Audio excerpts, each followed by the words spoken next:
Yorme Isko Moreno, kinilala at ipinagmalaki ang Iglesia ni Cristo sa kanyang inaugural speech.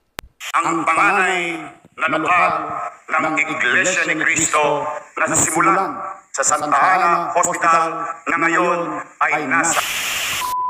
Pagdating sa kaisahan sa pagboto, ay dito hinahangaan ng relihiyong Iglesia ni Cristo. Hindi upang ipanalo ang isang kandidato, kundi upang sundin ang utos ng Diyos ukol sa pagkakaisa sa iisang paghatol na nakasulat sa Biblia. Isa nga sa mapalad na napiling pagkaisahan sa lungsod ng Maynila ay si Isko Moreno na kumandidatong mayor. Pinalad naman siyang manalo uli sa nasabing lungsod. Sa isinagawa niyang pagpapasimula ng kanyang pamumuno nitong July 2025 bilang mayor ng lungsod ng Maynila, ay humarap siya sa kanyang mga residente sa naturang lungsod upang ipabatid ang pagpapatuloy ng kanyang mga proyekto at iba pang plano sa nasabing syudad.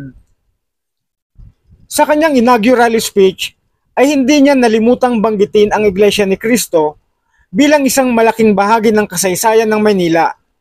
Pakinggan natin ang naging pahayag ni Mayor Isko Moreno. Ang panganay na lokal ng Iglesia ni Cristo na simulan sa Santa Ana Hospital na ngayon ay nasa buong mundo na. Dito matatagpuan ang kauna-unahang makasaysayang itinatag na bahay-sambahan ng Iglesia ni Cristo. We are very proud of it because now, for a short period of time, patuloy silang nangangalaga sa ating mga kapatid sa buong mundo, hindi na lamang dito sa ating bansa.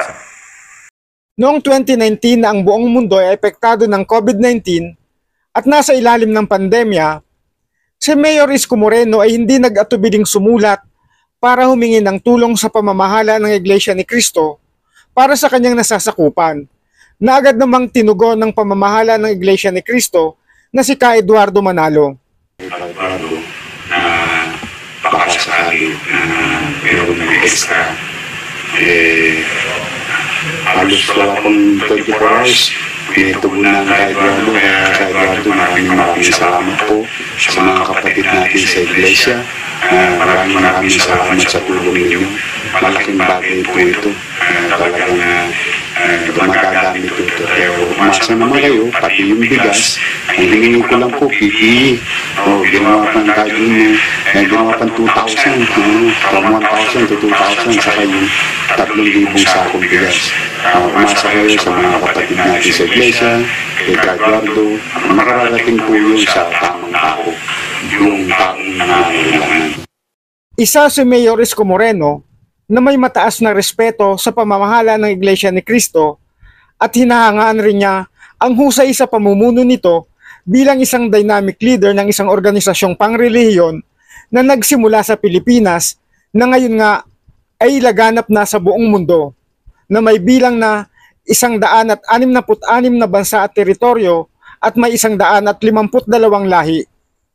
Pagpapatunay lamang ito na ang relihiyong Iglesia ni Cristo ay hindi na matatawaran ang lawak ng naabot at mga pagtatagumpay sa pangunguna ng mga lider na dito namahala mula noong 1914 hanggang sa kasalukuyan.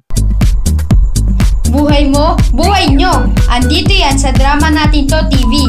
Subscribe na mga kadrama!